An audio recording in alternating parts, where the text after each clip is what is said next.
I've got tons of questions. So, episode 4, we've got the ball rolling again. We've got a 4-episode podcast snowballing its way down the hill. I'm enjoying this. We've had some cracking conversations so far. And for the record, I think Tom is a swell guy. I've got a lot of respect for him. He's an incredibly wise man, and internets need to know that he is wise and insightful beyond his years. And so on this episode, neither of us really know where it's going to go. The ball's very much in your park. I've got a ton of questions regarding ethical investment, pensions, student loans. You last week had a business trip, and I dropped you a text, dropped you a note asking how it was, and you got a very, very interesting response. Yeah, so I watched a debate recently, or I watched a YouTube channel actually, a couple of Catholic guys talking about the ethics of investing, and it was very, very interesting to me and very convicting. I'm still thinking it through, and I'd love to hear what you think about it. Essentially, it goes like this, because I work within this kind of world. So many people in the UK have a pension. Lovely day, lovely job. They save into it, their employer saves into it, they barely look at it. They get old and they go, I need to take some money from it. They don't look at what they're invested in. Now, if I look at most pensions, they're going to have a number of different investments. They're going to be invested in funds that track different indexes like the FTSE 100. You can find out roughly, broadly speaking, what your pension's invested in. But for Christians, we should be concerned about ethics. We should be concerned about what we're invested in. The reality of it is, though, most people, if I was to sit here and say to you, I invest in abortion provision. I'd be horrified. Yeah, I'd put you in the face, maybe. Yeah. I invest in I don't know, what else could we say? There's lots of different things, and So no, you invest in a medical company that supplies gender right, hormones. right, okay. Lockers. So how control is the how in control is and responsible is the average person who invests, and particularly in a pension? And I came across a view of someone who effectively says, as Christians, we shouldn't be investing in these kind of multi-asset funds where we do not know what we're investing in, the ethics of those companies. And to be honest, I found it a very compelling view. Very inconvenient thorn in the flesh, isn't it? Yeah, exactly. Yeah, I found it quite a compelling view. And I think his essential positive case is that you should know, if you're going to invest some of your own money, you should know what you're investing in, and you should believe in that the whatever you're investing in is for the common good.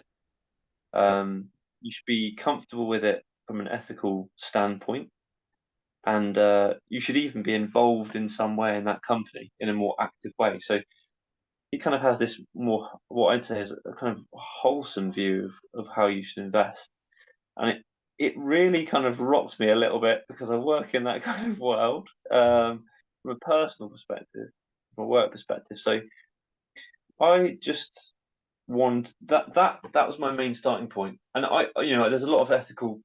Okay, so pensions and ethical investing is very much on the radar. That's the other thing to say. So for those who are thinking, oh, am I talking about environmental, social governance type of investing, so ESG investing? I'm not really. So there is a lot of what's called ESG funds out there now, and they basically minimize investment in certain they might So-called minimize fossil fuels. and then they're going to positively invest in cleaner energy companies, for example. That's just one example. So they're going to both limit the amount of investments in what they call harmful industries, and they're going to positively invest in companies that have a positive impact on society. And what they'll largely do is they'll look at the kind of like the UN development goals. I can't remember what that might be the right title. And they'll broadly look at that for their ethical position. But as Christians, there's a lot of other ethical positions that don't fit neatly within that. And I'll tell you now, it's very, very hard to be able to say to someone, I want to be in a pension, but I want to specifically exclude these things, and to sort of say I want to exclude anything that provides abortion, anything that does this, X, X, X. It's really difficult to invest in that way. So that's a broad outline of what I thought about. I'd be interested in what you think really about, because I think in the previous episode, some of what we talked about was kind of government, your kind of small government view. I'm going to call it that. You might want to call it something different. If you've got a better label, you can correct me. Hopefully, And biblical government. responsibility of an individual, what I call self-determination of an individual, I think you feel quite strongly about. So yeah, I wondered what your initial thoughts are on that. I'm going to answer your question with a question. How did the business trip play in? Did that have any? You're a few days away from home, and the company pulled you down to its main office, I presume. And did that have any role in this sort of thought process? Did you watch the video before or after? After, yeah, Okay. but I was aware of it. I'd watched a short clip initially on investment, and then Can you remember what yeah, the guys were called? We'll do them the honor of giving them a shout out. so it was in a popular Catholic YouTube channel called Pints with Aquinas. Hey, okay. I don't watch regularly, but great name. Love it. Pints with Aquinas. So it was a guy. Oh, what's the guy's name? He's a really interesting guy. I'll try and remember the name. I can find the link both. Sorry. But Thanks for the quietness, eventually, guys. Investing, like, yeah, check it yeah, out. yeah. Check it out. Find it. They don't do much on that, I don't think. So Pints with Aquinas, really good podcast. So anyway, no, the business trip didn't massively fit in with it, but so my initial thought was thinking about me personally, what do I do? And I need to think this one through a bit more. If I stop investing in look, I won't tell the exact specifics, but for a I lot don't of know. people, they invest in a pension with their company. They might pay an X percentage, and their company might pay in the same percentage, or they might pay even more than that. Yeah. There's very, very significant advantages to an individual to invest in a pension, tax relief on contributions. Also, you might say prudence and wisdom in saving up for your retirement and for your family. Mhm. But at what cost? So the business trip it didn't necessarily impact that, although those thoughts were kind of bubbling away as I was there. Yeah, I wrote a few things down. I wrote ESG down literally 2 seconds before you said it. I wrote Islamic finance down, and I wrote greenies. Um, yeah, the one about Islamic financing is fairly straightforward. We have counterfeit religion to Christianity, which in many instances is far more involved with the world, shaping the world to an Islamic worldview. Mm. Literally, we've got this worldview, and that's how we're going to form the world. And they are unashamed, credit to them, they are unashamed about applying their worldview, their religion, to every area of life.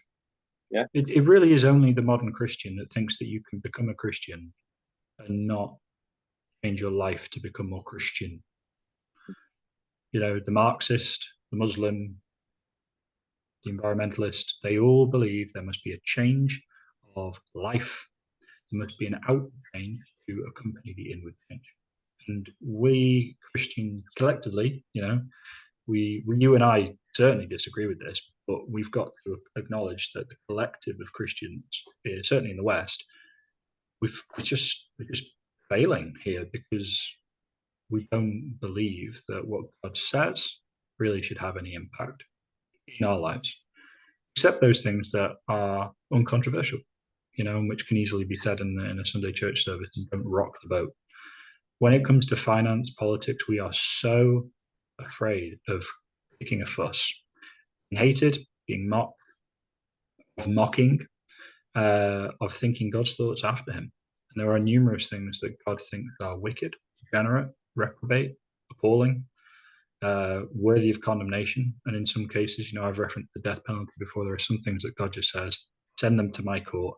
this evening before the sun goes down. That's about how bad it was. Send them to me. I am the only judge that can judge that. So when it comes to investments, finances, I really, it's interesting that the Holy Spirit's been prompting me to think about this. And you saw probably a few of the posts I put in our church WhatsApp group about this, because the Holy Spirit's been prompting me to think every single pound that I put into my savings will be held to account for. That's terrifying. It's really terrifying. To the point where you're kind of like, okay, in the absence of any good options, maybe it's better to just hold cash. But certainly, my first response to your question is that the Muslims and the environmentalists are far more committed to their worldview when it comes to finance and investment.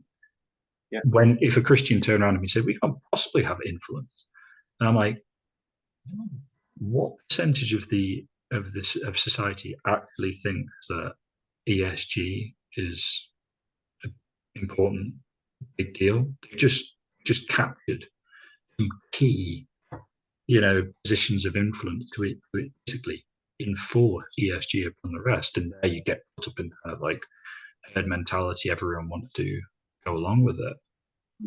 No, it's not. It's not a majority. So when Christians don't talk about dominion and victory, we just get rolled by opposition that we should be, striking from the field of battle. How does your day job change with these thoughts now that you just brought up? If I can, you don't have to answer any of these questions. So it's a good question.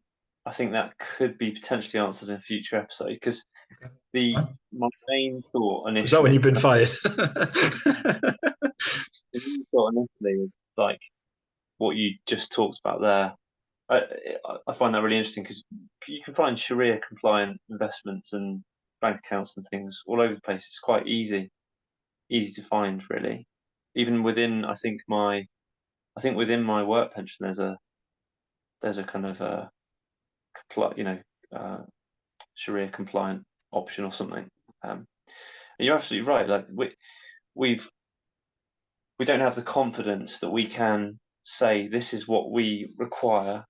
This is kind of the ethical positions we would take, and how we need to structure our investments. I think part of that problem, though, would also be the differences in opinion between Christians on some of those ethical positions. So it'd be much easier for, say, the Catholic Church to go, we've got these specific teachings, or not the that's a good point. It does help if you've got a monolithic belief, very, very rigid monolithic belief system.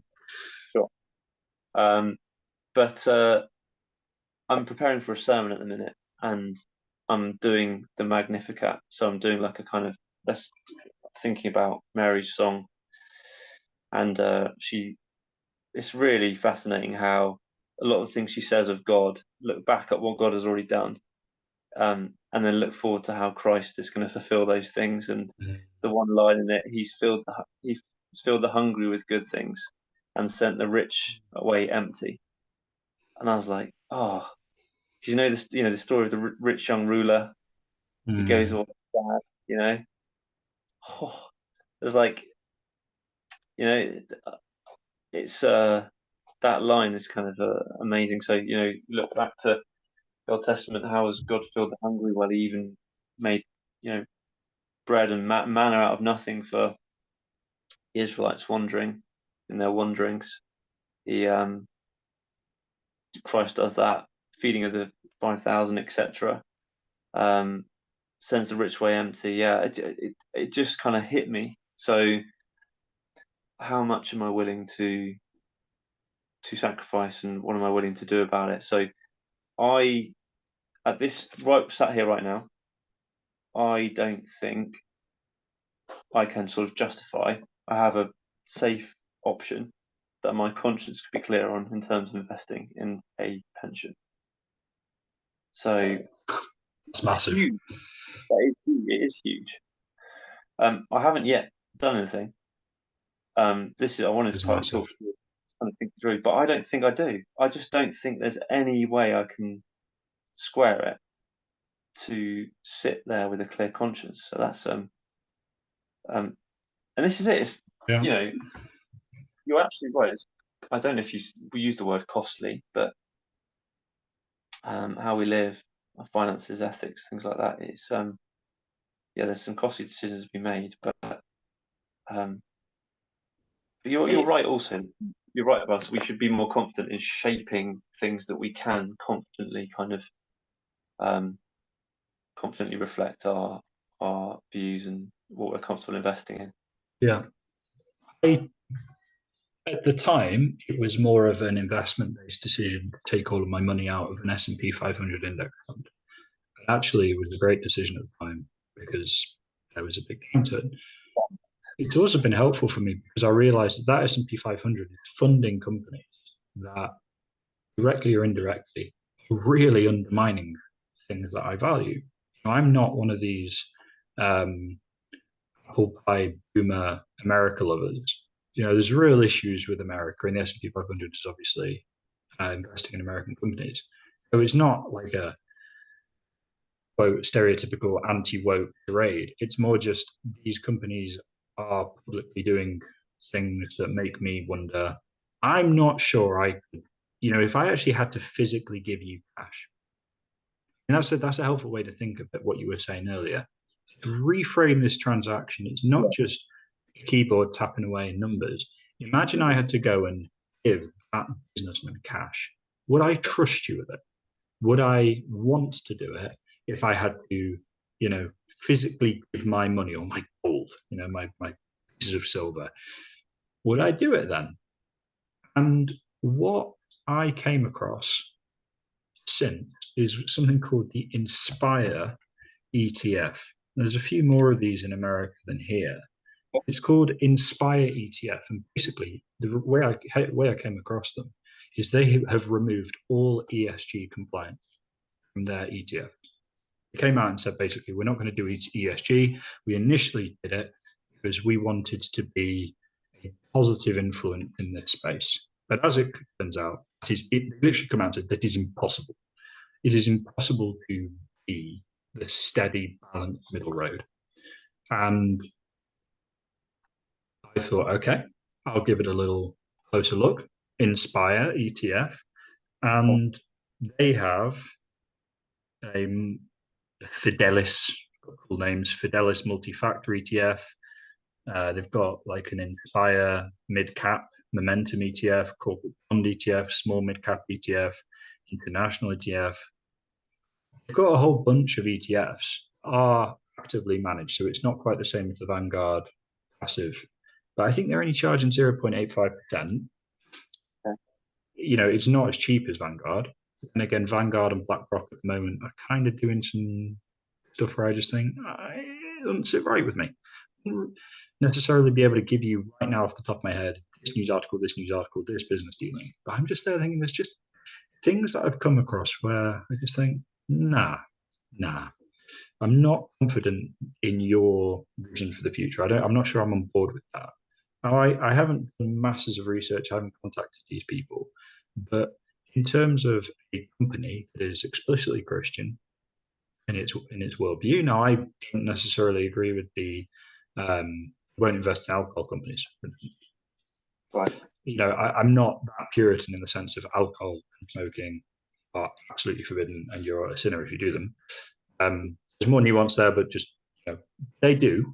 I'd be happy to make a compromise there in terms of I don't desperately want to invest in, Stella Artois, but that's been a real breath of fresh air for me in terms of coming across them. I haven't moved investments across yet, just because I'm not sure how stock and equities are going to fare over the next months, few years.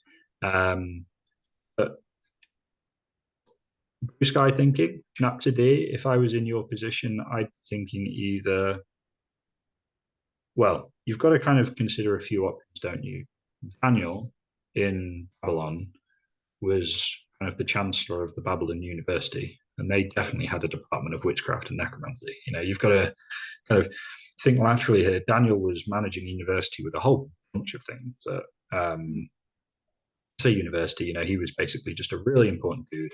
And in a society that was doing a whole bunch of stuff that university is just an example. But there are examples of godly men and women that are called righteous who are living amidst tremendous temptation, tremendous sin, in some cases, total opposite to God's blueprint, and yet manage to function and gain influence. Might be something to consider. The other one is to just go totally in the direction and say, right, well, I'm going to either set up my own pension fund. I'm going to go independent here, and I'm going to literally break new ground in this area for Britain and Europe, and I'm going to be seeking out these companies. I mean, I don't actually know how much of your job is finding good companies and seeking them out, being an investor. Alternative is contacting existing Christian companies either in the UK, in Europe, Singapore, Africa. Wow, there's a Christian civilization on the rise, Lord willing, or America and Canada, and basically trying to figure out, can we get something on the right side of the Atlantic? And I would say those are your three options. You either stick it out and figure out a way to ethically, according to your conscience before God, navigate it in a way that honors Him, and you feel like you've got a clear conscience. The middle one is totally go it alone, very risky, huge rewards, make a massive difference potentially, huge risk, chance of failure. And the other one is finding those existing people who, and this is just a brief anecdote, but literally every single entrepreneur, business owner, employer that I come across is ruining the lack of good talent that they can find. So I cannot imagine it is that different in the financial sector. Oh, yeah. There will be people who are desperately looking for good managers, or just young people to start a new franchise elsewhere. And I don't camera, I'll say it again. You're a really upstanding, honourable dude. So that third option is not unrealistic. Yeah. Yeah, I think there is a big lack of options, definitely in the UK. I think you're right to look elsewhere and see what's happening. What other funds are certainly in America, it's the obvious place to look, because they're not quite as post-Christian as we are, and there's more, there's bigger, and there's going to be more kind of Christianly built funds, if you will. I'd be interested to. I'm going to look at Inspire and have a look at what their sort of how they model their portfolios. The web address, criteria. by the way, Tom, is inspireetf.com. So there's two E's just in case it was. Yeah, I've just seen they've got like an impact score they have for each of their funds. So I'll have a look at how they kind of model how they do things.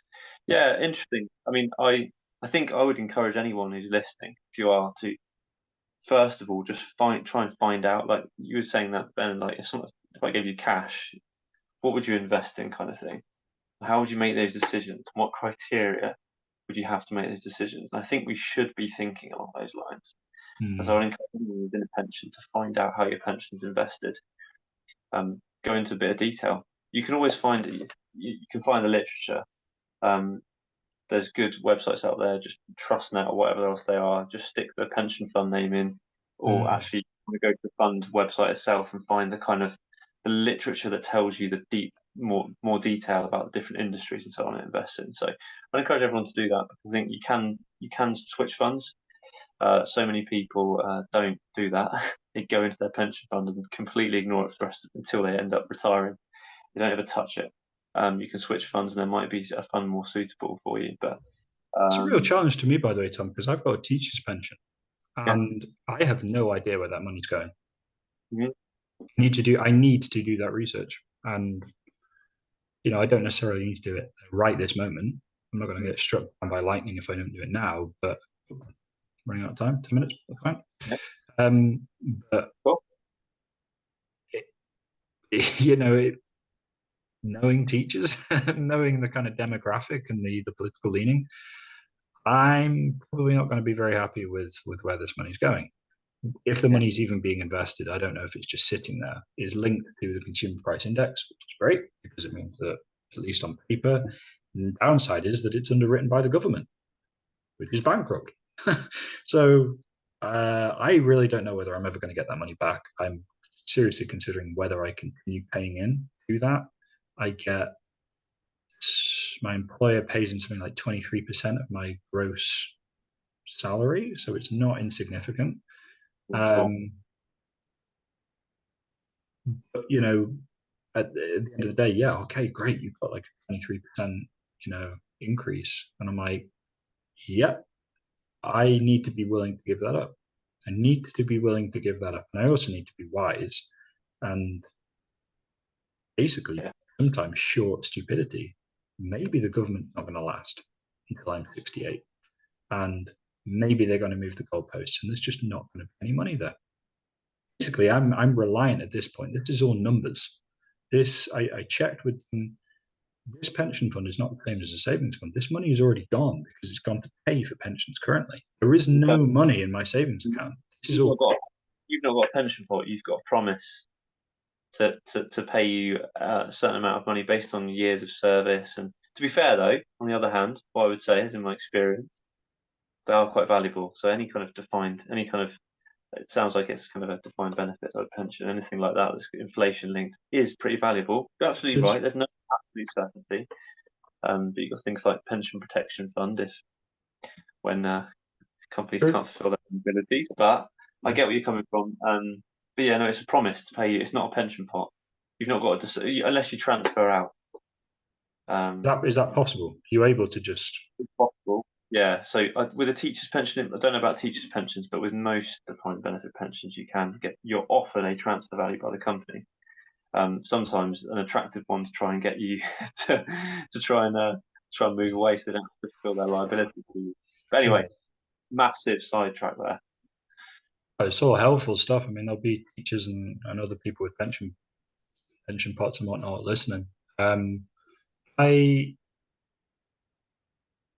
I think this is a there are so many sleeping giants, sleeping Hmm. dragons in the world right now that the people of God haven't addressed. And part of it is that one man, one woman, even a small group of men and women cannot really. They absolutely can change the world in a small and measured way that God gives them to do, but there is also a biblical precedent for just being patient and letting God raise up people across all industries or businesses so that um, you've got human beings at the end of the day. We're not superheroes. I'm working in my particular area. I can't go and do your job as well, and you can't do mine. We can't go and do Farmer Joe's down the road. He's got his work. I've got mine. You've got yours. My wife, your wife, his wife. They've all got theirs. And so there's this collaborative network of the people of God. The kingdom of God grows in a very organic way. It's not one thing that just changes everything. It's this leavening influence over time and through the multiplication. That's why kids are important. It's why new converts are important, but it's also why um, the maturity of each individual in that particular context grows as well. You are not the Christian you were a year ago. You've made steps forward. You weren't asking these questions of yourself and your employment a year ago. Now you are, and that will have fruit. It'll have challenges and trials along the way, but there'll be fruit that is born because of these mature questions you're asking yourself, and actually you're willing to again go back to God's principles. It really does flow back into our conversation about immigration in the sense of going back to the absolute foundation, where we start. What's our start point on in this board game? Is it the Word of God, or is it pragmatism, or is it someone else's opinion? And if it's God's word, there are things that we absolutely cannot be supporting, and yet we are. And this isn't to really throw dirt on anyone. I am guilty of this as well with money that I have made, and I have made it on the back of companies that have been doing things that are pretty unethical. You know, Um, I don't support most arms companies, to be honest. I'm not against, say for instance, the defensive war in Ukraine. And I think there are elements there where it's the righteous thing to do to send bullets and bandages. But bombing, the Yemenis and supporting them with the RAF, no, I'm not for that. I'm not in support of that. And to that end, I think there's a lot of reforming work to do ahead of you, ahead of me, ahead of all of us when it comes to how we use our money. We've got 4 minutes left. My question for you is, what role does the local economy, the one that has basically been and continues to be attacked by centralized government, big banks, big corporations with access to easy credit, what role does the local economy have for you For me, with regards to investment of money? be completely honest, very little at this stage, but I'd love to think about that more on another episode because I just don't. It's like we were talking earlier about like what's your starting position, what's your view, what's your worldview on certain themes or whatever, and it's not. I don't think about the local economy. That's this is a confession almost. I don't think about. Son. Yeah, I do not think about it. Father, I do not think about the prosperity of the local economy when I make purchasing decisions. I'm very typical, I think, for we shop in Lidl because it's cheap. We've got a family and it doesn't cost very much. I could go and spend double in Sainsbury's if I wanted to. Yep. And that's not local economy. We're not talking about local economy there really. So local, yeah, it forms very little part of my thinking about how I use my money, and I don't want it to. So that is all I've got to say. And I know you've thought about this a lot more, so we should talk about this. What about you? I'm still taking baby steps because what with a newborn, and I haven't even had a chance to talk about student loan today. I had this epiphany, horrible epiphany yesterday, realizing that my student loan, I've got over £60,000 of student loan debt are in the UK, and that is currently at 6 point. Hmm. So yeah, there's this great blog. The guy's not a Christian at all, but a guy called Mr. Money Mustache, and he had a blog. I regularly go through his blog articles, just devour them en masse at regular points. He had one called "Your Debt is an Emergency," and he talks about how getting rid of your debt is a defensive, aggressive defensive move because actually you're getting rid of liability, but you're also opening up all of that money that's going towards that debt or is just interest payment on that debt. That theoretical savings could, depending on what action you take, becomes real potential savings. So I've done the maths, and I'm going to just be getting rid of this student loan, which is unheard of in the UK. People don't do that because we've been told also. I was basically told that it's a 0% student loan debt. Now it's a 6%. Stuff's happened in the interim. I'm not pointing fingers or trying to smear anyone, but it was horrible. It's like, Yeah. scuppered my savings plan for the next 5-6 years. So yeah, I've done the maths, and basically, if I can get rid of this student loan in the next 5-6 years, then that opens up over the next 20 years 100,000 potential income with, I think, a 5% interest rate. So if it's just on like a stock index fund, less than average. Yeah. Well, that we're coming to the end of our recording. We've touched on some really interesting stuff tonight. I think the local economy is probably a great, and student loans probably a great natural springboard for next week. We've probably potentially got some guest possibilities if we can get some of our friends on to talk about the local economy. We should definitely do that. All right. Well, let's live long and prosper in the meantime, and think on stuff. And we'll touch base next week. All right, mate. God bless you. Cool. God bless, man. Bye bye.